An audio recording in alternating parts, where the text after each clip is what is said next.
মাননীয় প্রধানমন্ত্রী মঞ্চে চলে এসেছেন। আমরা ওনাকে স্বাগত জানাচ্ছি।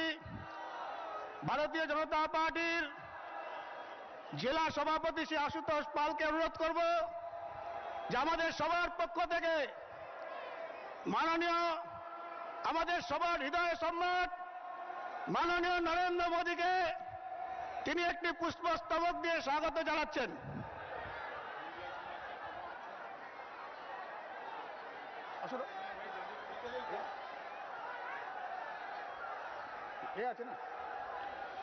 উপবিদ দিয়ে স্বাগত জানাচ্ছেন।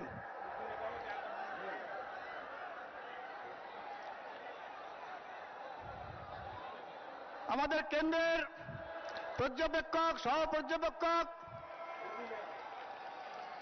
কেন্দ্রের সম্পাদক সুরেশ পূজারীজি ওনাকে এক উপবিদ দিয়ে সম্মান জানাবেন।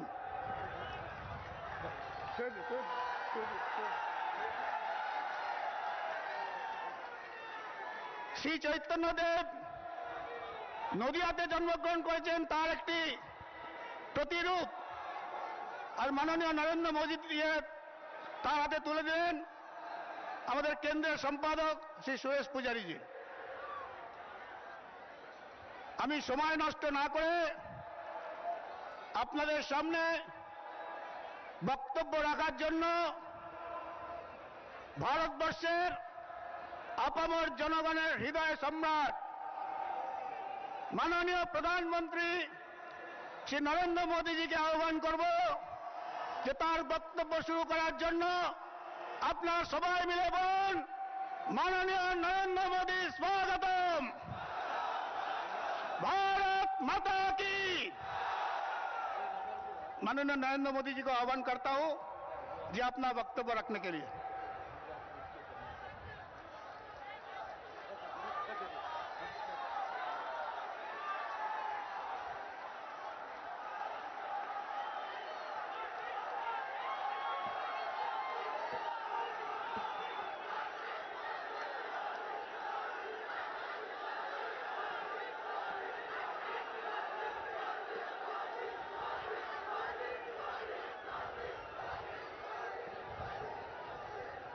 मंच पर विराजमान श्रीमान सुरेश पुजारी जी, श्रीमान प्रताप बैनर्जी, श्रीमती दीपा बिस्वास, श्रीमती माला भट्टाचार्य, श्रीमान राजकमल पाठक, श्रीमान आशुतोष पाल, श्रीमान सांवर धनानिया और विशाल संख्या में पधारे हुए मेरे प्यारे भाइयों और बहनों, इस क्षेत्र में जो भारतीय जनता पार्टी के उम्मीदवार है श्री सुभाषिष भट्टाचार्य करीमपुर से, श्री अर्जुन कुमार बिस्वास तेड़ा से, श्री विभास चंद्र मंडल पलासीपारा से, सैकत सरकार कालीगंज से, अनूप कुमार मंडल नकाशीपारा, सुतीर्थ चक्रवर्ती चापड़ा से, चंचल कुमार बिस्वास कृष्णानगर उत्तर से, गौतम पाल नवाद्वीप से, महादेव सरकार कृष्णानगर दक्षिण से, स्वप्न कुमार दाम शांतिपुर से, अनिल बिस्वास रानाघाट उत्तर पश्चिम, सुजीत बिस्वास कृष्णागंज, निखिल चंद्र सरकार रानाघाट उत्तर पूर्व, सुस्मित रंजन हल्दर रानाघाट दक्षिण, प्रदीप कुमार सरकार चकदाहा, डॉक्टर रंजीत कुमार बिस्वास कल्याणी, श्री सुरेश सिकदर हरिणघाटा।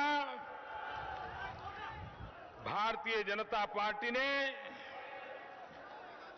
आपकी आशा आकांक्षाओं को पूर्ण करे, ऐसे धरती के कार्यकर्ताओं की एक पूरी टोली इस चुनाव के मैदान में उतारी है।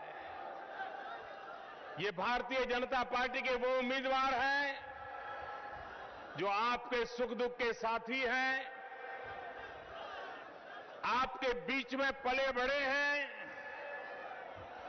आपके सुख दुख को भली भांति जानते हैं।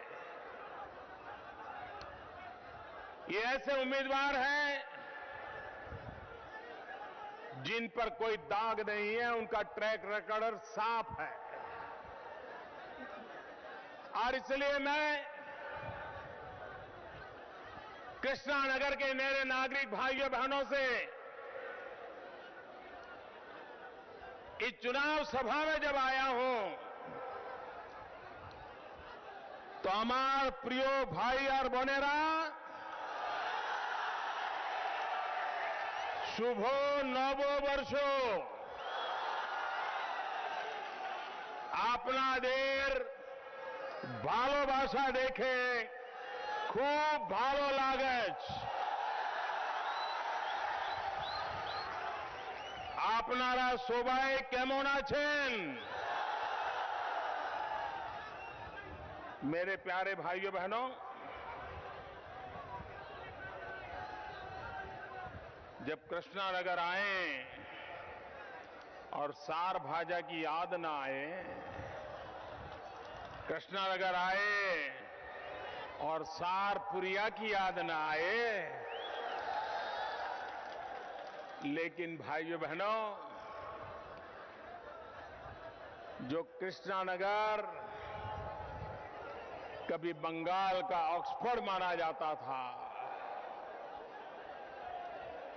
यहां की सार भाजा और सुरपुरिया बंगाल के बाहर भी लोगों को याद रहती थी। कहां से कहां हो गया, कहां चला गया सब? ये बर्बादी किसके कारण आई? ये तबाही किसके कारण आई? चैतन्य महाप्रभु की छाया जहां हो, गोंडिया समाज आज भी समाज सुधार के लिए अपने आप को खपाता रहता हो, ऐसी बंगाल की धरती पर क्या हाल हो गया है मेरे भाइयों बहनों।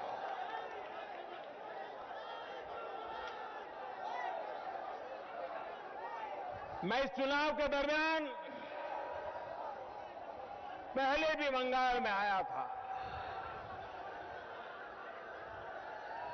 ये तीसरे दौर के मतदान के समय भी आया हूं, लेकिन पराजय के कगार पर खड़ी हुई टीएमसी पार्टी अपना होश हवास खो बैठी है। ममता जी और उनके दल ने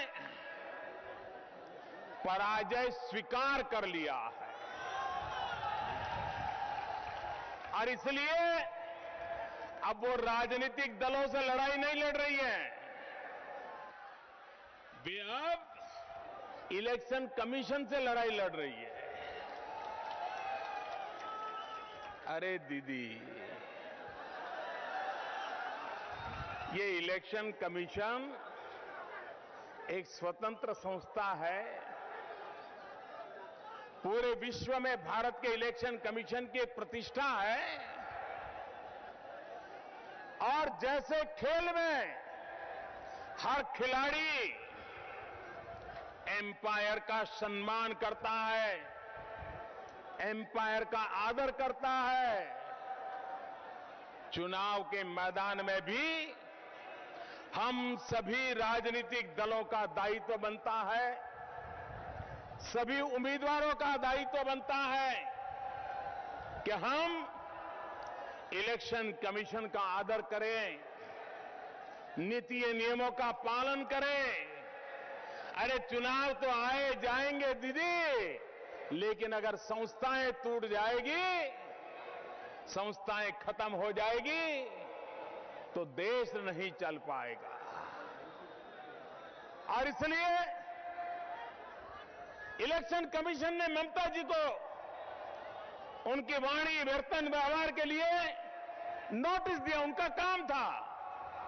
और आपका काम था अपनी बात बताना, आपकी जिम्मेवारी थी, आपका दल उनको मिले, अपना पहलू बताएं। लेकिन उसके बजाय आप कहती हैं 19 तारीख के बाद मैं देख लूंगी।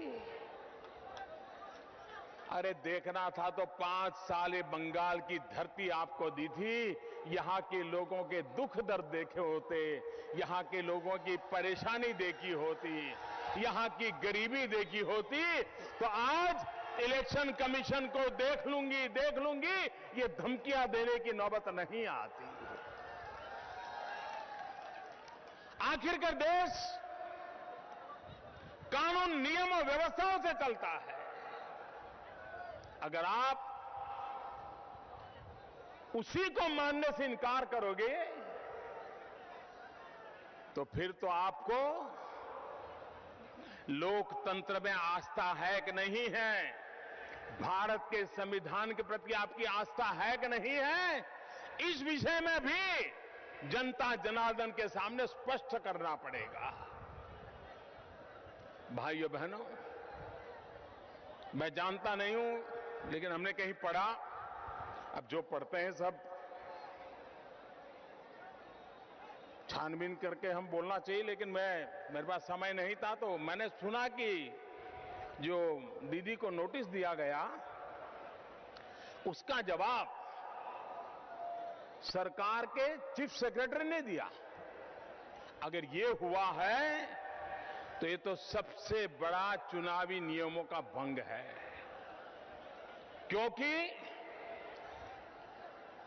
इलेक्शन कमीशन ने मुख्यमंत्री को नोटिस नहीं दिया है।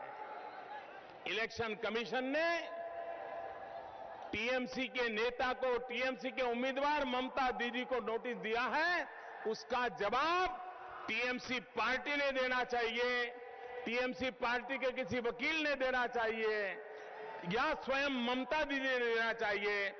सरकार का दुरुपयोग नहीं होना चाहिए। मुख्य सचिव ने इस प्रकार का जवाब नहीं देना चाहिए, अगर दिया है तो, क्योंकि मैं दावा नहीं कर सकता हूं, मुझे आते आते किसी ने बताया।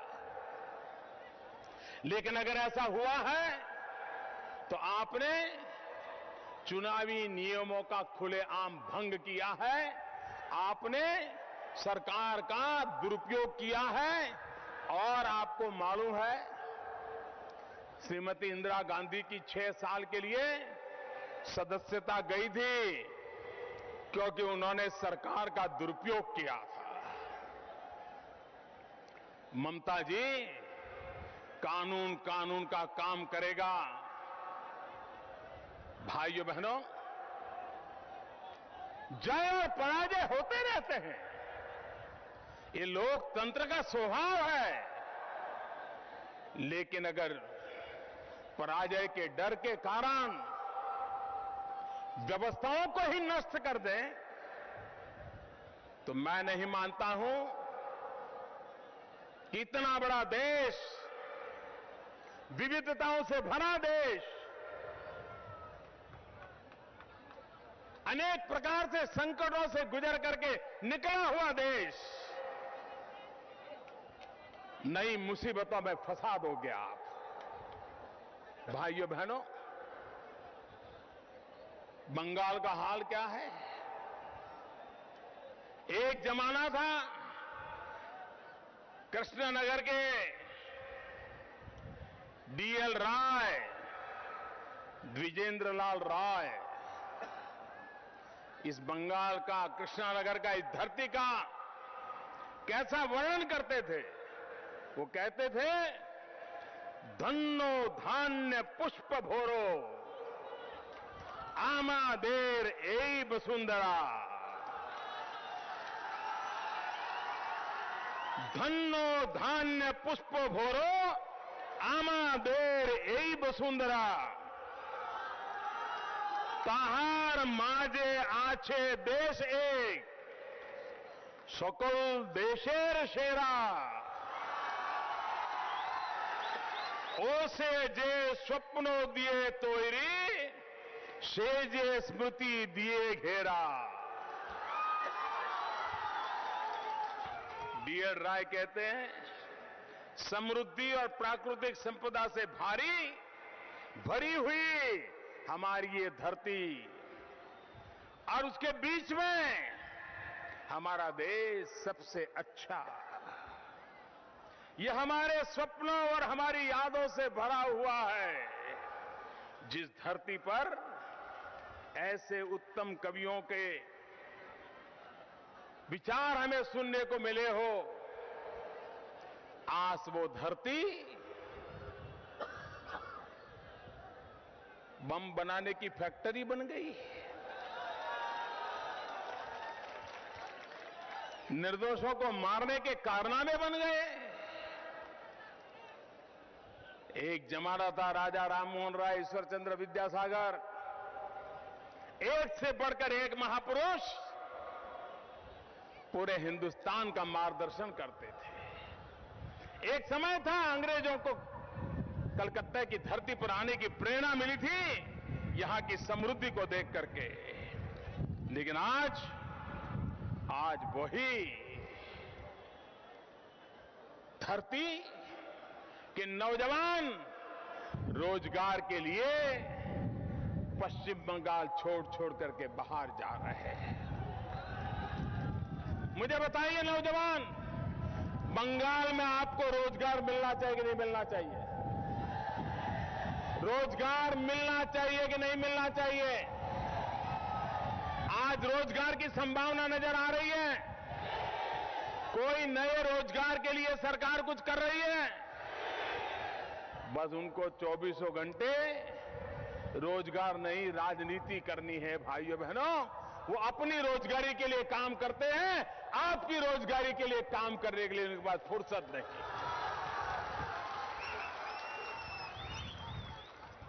आप बताइए भाइयों बहनों, शारदा चिटफंड,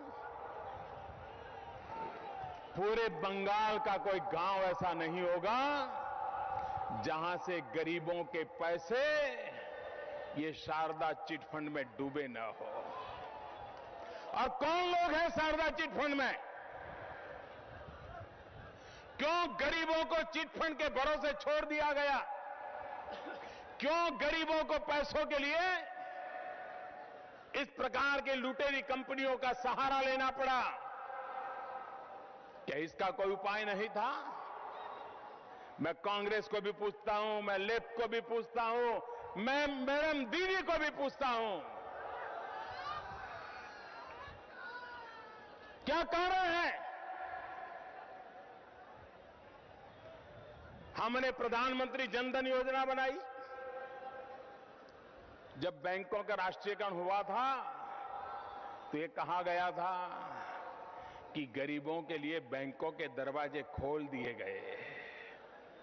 लेकिन भाइयों बहनों, मैं प्रधानमंत्री बना उस दिन तक इस देश के 40% से ज्यादा लोग ऐसे थे जिनकी कभी बैंक का दरवाजा देखा नहीं था।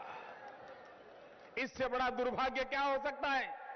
अगर बैंक में अकाउंट होते, गरीबों को बैंक से पैसा मिलता, तो कभी भी मेरे गरीबों को ये शारदा चिटफंड के दरवाजे पर नहीं जाना पड़ता और उनके सपने चूर चूर न हो जाते। गरीब व्यक्ति ने शारदा चिटफंड में पैसा दिया क्योंकि उसको लगता था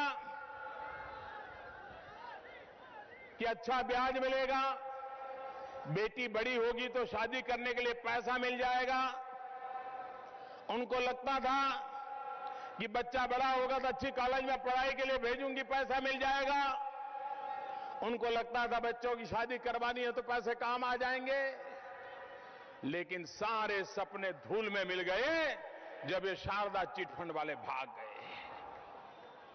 और अभी आपने देखा होगा ये बड़ी बड़ी बातें करने वाले लोग कैसा कारनामा करते हैं। आपने देखा होगा पूरे देश ने टीवी पर देखा, नारदा, शारदा से नारदा। आप जिनको बड़े बड़े लोग मानते हो, वो कैमरा के सामने बंगाल के भविष्य को बेचने का सौदा कर रहे हैं। मेरे भाइयों बहनों, मेरे नौजवानों, ये रुपयों की लेती देती नहीं है, ये रुपयों की लेती देती नहीं है, ये आपके भविष्य का सौदा हो रहा है। आपका भविष्य अंधकार में डुबोने के लिए ये रुपयों पैसों का सौदा हो रहा है, और टीवी कैमरा पर हिंदुस्तान भर ने देखा है। कोई लेफ्ट वाले का ऐसा अगर टीवी पे आया होता तो ममता दीदी क्या करती? चिल्लाती कि नहीं चिल्लाती? पूरे बंगाल के अंदर घूम घूम करके बताती कि नहीं बताती?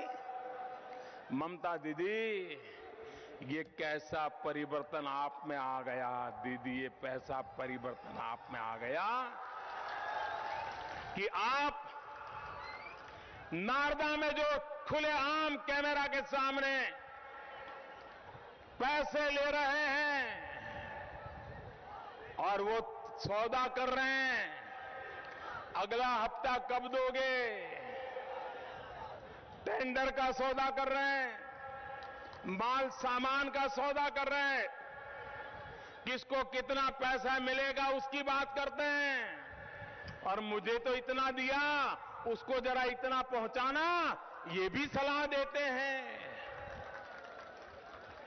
भाइयों बहनों, ये सवाल 5, 50, 100 करोड़ रुपयों का नहीं है, ये आपके भविष्य के साथ खिलवाड़ हो रहा है। यहां सिंडिकेट कल्चर चल रहा है। अगर बंगाल को मुक्त करना है तो सिंडिकेट कल्चर से मुक्त करना है। लेफ्ट भी सिंडिकेट कल्चर वाला है और ममता दीदी भी सिंडिकेट कल्चर वाली है। जो कलकत्ता का विवेकानंद जो ब्रिज टूटा ना, ये सिंडिकेट कल्चर का परिणाम है, सिंडिकेट कल्चर का परिणाम। इसलिए मेरे भाइयों बहनों,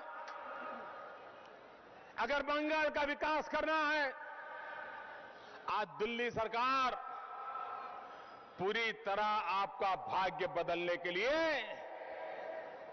वचनबद्ध है, संकल्पबद्ध है मेरे भाइयों बहनों। लेकिन अगर यहां की सरकारें आपके भाग्य लिए कुछ करना नहीं चाहती हैं, तो मेरे भाइयों बहनों, आपका भविष्य बदल नहीं सकता है। आप मुझे बताइए, ये हमारा कृष्णानगर, ऐतिहासिक धरोहर वाला कृष्णानगर, क्या यहां टूरिज्म डेवलप हो सकता है कि नहीं हो सकता है? देश और दुनिया के टूरिस्ट यहां आ सकते हैं कि नहीं आ सकते हैं? यहां टूरिज्म की इतनी संभावनाएं हैं। और भाइयों बहनों, टूरिज्म एक ऐसा क्षेत्र है जिसमें कम से कम पूंजी लगा करके भी, मिनिमम इन्वेस्टमेंट से भी लोग रोजी रोटी कमा सकते हैं। टूरिज्म गरीब को रोजगार देता है। अगर टूरिज्म पनपता है तो बिस्किट बेचने वाला कमाता है, सींग चने बेचने वाला कमाता है, यहां की प्रसिद्ध मिट्टी के डॉल, गुड़िया, ये बनाने वाले कमा सकते हैं, ऑटो रिक्शा वाला कमा सकता है, टैक्सी वाला कमा सकता है, चाय वाला, पकोड़े वाला, फुटपाथ पर सामान बेचने वाला, ये भी कमा सकता है। लेकिन भाइयों बहनों, ये बंगाल में जो सरकार है, उस सरकार ने आपके साथ घोर अन्याय किया है। हिंदुस्तान में ये नाडिया एक ऐसा जिला है जिसे 2 बार आजादी मिली, 2 बार आजादी मिली। 15 अगस्त को अंग्रेजों से आजादी मिली, फिर ये नाडिया जिला पाकिस्तान में चला गया,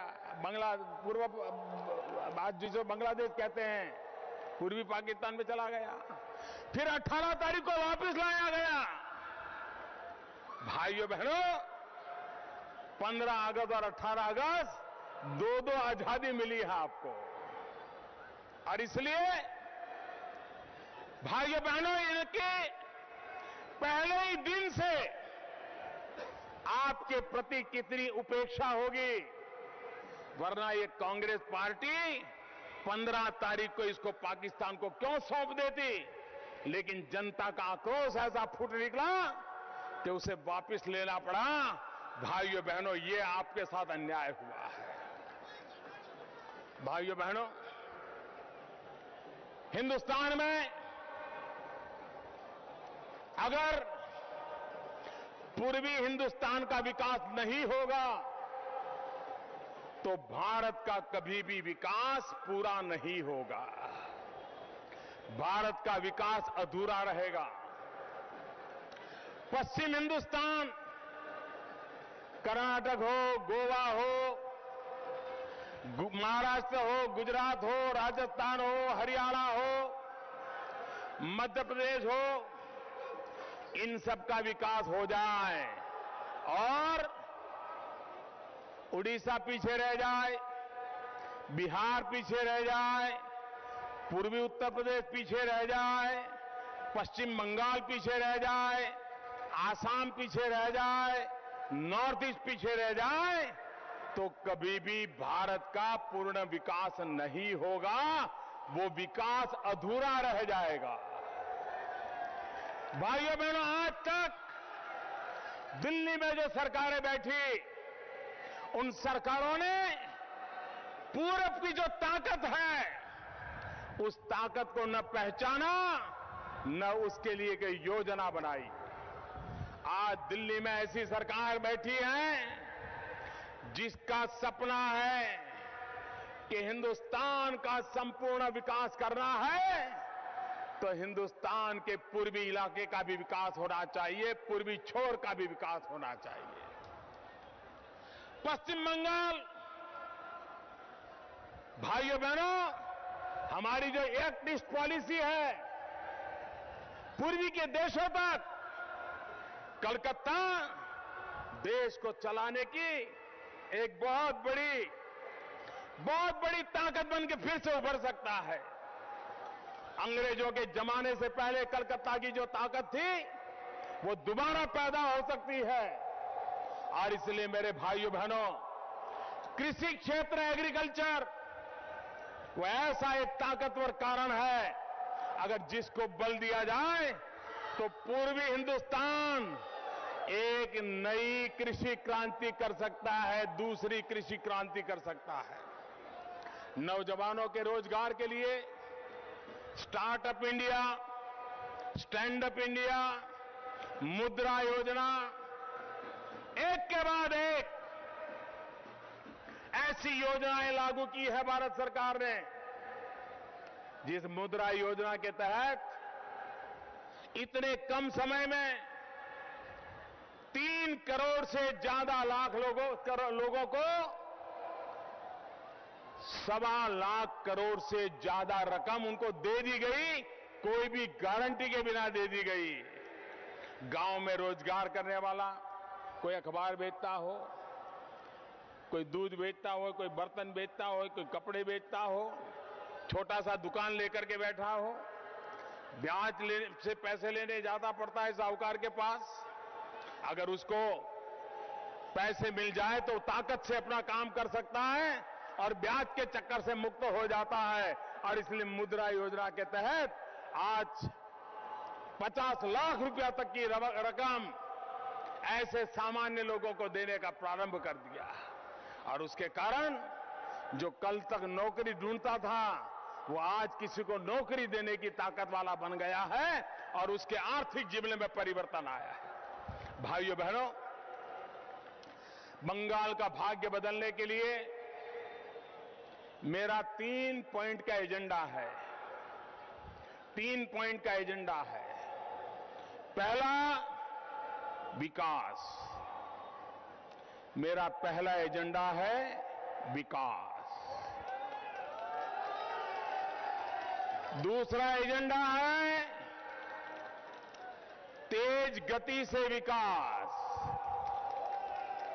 और तीसरा एजेंडा है चारों तरफ विकास, चारों तरफ विकास।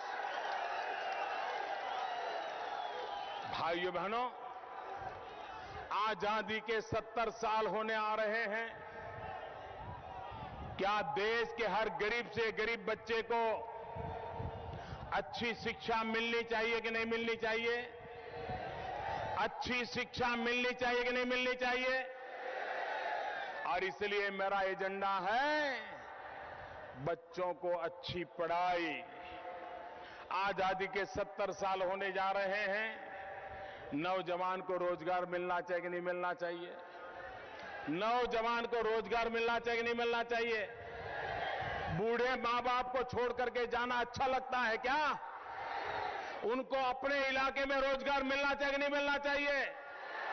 और इसलिए मेरा दूसरा आग्रह है नौजवानों के लिए कमाई, नौजवानों के लिए कमाई, बच्चों के लिए पढ़ाई, नौजवानों के लिए कमाई। और जब बुजुर्ग बीमार हो जाते हैं, दवाई महंगी, डॉक्टर महंगे, अस्पताल में जगह नहीं, बुजुर्गों को दवाई मिलनी चाहिए कि नहीं मिलनी चाहिए? बीमार बुजुर्गों को दवाई मिलनी चाहिए कि नहीं मिलनी चाहिए? और इसलिए मेरा तीसरा मकसद है बुजुर्गों को दवाई। भाइयों बहनों, बच्चों को पढ़ाई, जवानों को कमाई और बुजुर्गों को दवाई, इस मंत्र को लेकर के आइए हम सब मिलकर के बंगाल के भाग्य को बदले। आज भी मतदान हो रहा है। ये लेफ्ट पार्टी है, कांग्रेस, इनको पहचानना बहुत जरूरी है। मैं नहीं जानता हूं पश्चिम बंगाल में मीडिया इसकी चर्चा कर रहा है कि नहीं कर रहा है। दिल्ली में तो हमारे मीडिया वाले इस बात की चर्चा करना बंद कर दिया है। खैर चालू ही नहीं की थी। क्या मुसीबत होगी, क्या मजबूरी होगी, मैं नहीं जानता हूं। लेकिन एक गंभीर सवाल है जिसकी व्यापक चर्चा होनी चाहिए। क्या सार्वजनिक जीवन में कोई सिद्धांत, कोई नियम होते हैं कि नहीं होते हैं? लोकलाज होती है कि नहीं होती है? दो ऐसे उदाहरण आपके सामने मैं रखना चाहता हूं जिससे पता चले कि देश की आंख में कैसे धूल झोंकी जा रही है, पश्चिम बंगाल की जनता में आंखें में कैसी धूल झोंकी जाती है, केरल की जनता की आंख में कैसे धूल झोंकी जाती है। भाइयों बहनों, केरल में कांग्रेस की सरकार है और कम्युनिस्ट पार्टी इस कांग्रेस सरकार को उखाड़ फेंकने के लिए 24 घंटे दिन रात वहां काम पे लगी हुई है। केरल में कम्युनिस्ट पार्टी के भाषण सुनिए। वो कहते हैं कांग्रेस से बुरी कोई दल नहीं इस देश में। अगर देश को किसी ने बर्बाद किया है तो कांग्रेस ने किया है। ये भाषण केरल में सारे कम्युनिस्ट नेता बोल रहे हैं। वही कम्युनिस्ट नेता बंगाल में जब भाषण करते हैं तो वो कहते हैं कांग्रेस और कम्युनिस्ट मिलकर के देश का, बंगाल का भला करेंगे। कम्युनिस्ट और कांग्रेस कंधे से कंधा मिलाकर के काम करेंगे।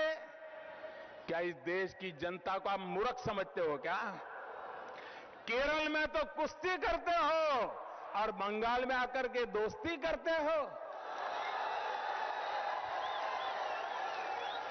ये खेल नहीं चल सकता मेरे भाइयों बहनों, खेल नहीं चल सकता।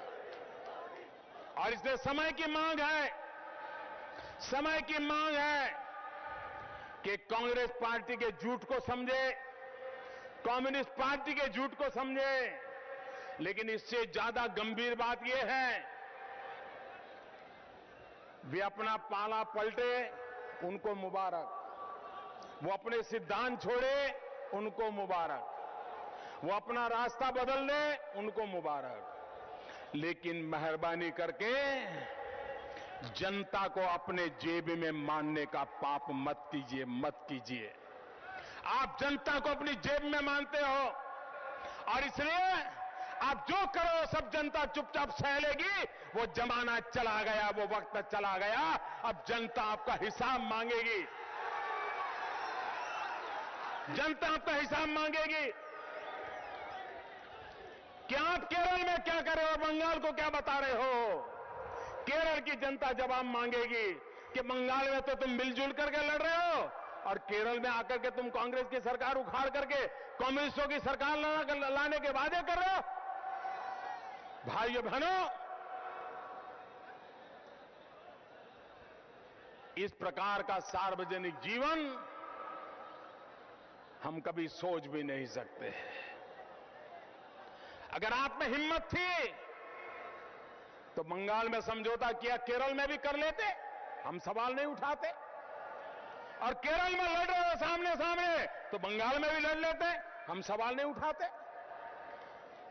लेकिन सवाल पाला बदलने का नहीं है, सवाल सिद्धांतों को छोड़ने का नहीं है। सवाल आप जनता को जो मूर्ख मान करके चल रहे हो, यह लोकतंत्र के लिए खतरा है मेरे भाइयों बहनों। भाइयों बहनों, आजादी के बाद कांग्रेस और कम्युनिस्टों ने ही बंगाल को चलाया और 5 साल से तृणमूल कांग्रेस ने चलाया। एक ही गोत्र के दोनों कांग्रेस है, कांग्रेस हो या तृणमूल कांग्रेस हो, इनका गोत्र एक ही है। इन्हीं लोगों ने बंगाल की दुर्दशा की है। आप देखिए, हिंदुस्तान में जहां जहां भारतीय जनता पार्टी को सेवा करने का मौका मिला है, उन सभी जगह पर उस राज्य की प्रगति हुई है। चाहे गोवा देख लें, महाराष्ट्र देख लें, मध्य प्रदेश देख लें, गुजरात देख लें, राजस्थान देख लें, झारखंड देख लें, छत्तीसगढ़ देख लें।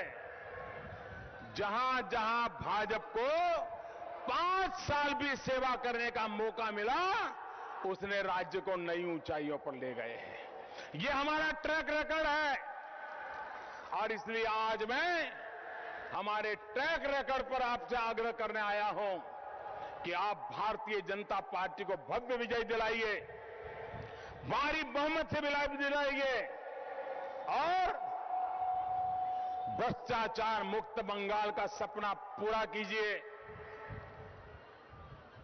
हिंसा से मुक्त बंगाल का सपना पूरा कीजिए, नौजवानों के भविष्य को उज्जवल बनाने वाले सपनों को पूरा करने का प्रयास कीजिए और भारतीय जनता पार्टी के उम्मीदवारों को भारी बहुमत से विजयी बनाएं।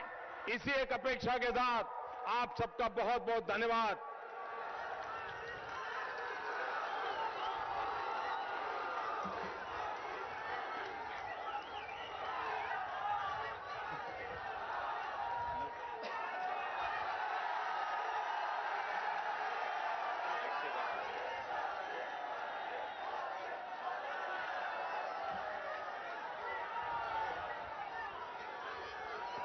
दो 2016 নির্বাচনের প্রাক্কালে আজকে আমাদের যারা সহযোগিতা করছেন সর্বোপরি ভারতীয় জনতা পার্টি তথা নদিয়াবাসীকে সকল কার্যকর্তা কর্মীবৃন্দকে জানাই অসংখ্য ধন্যবাদ। সারা নদিয়া জেলার যিনি প্রশাসনিকভাবে দায়িত্ব, নদিয়া জেলার জেলা শাসক এবং নদিয়া জেলার পুলিশ সুপার জানাই জাতীয়তাবাদী অভিনন্দন। সর্বোপরি যাদের অভিনন্দন জানাই, আজকে এই প্যান্ডেল করে যে সহযোগিতা করেছেন তিনাকে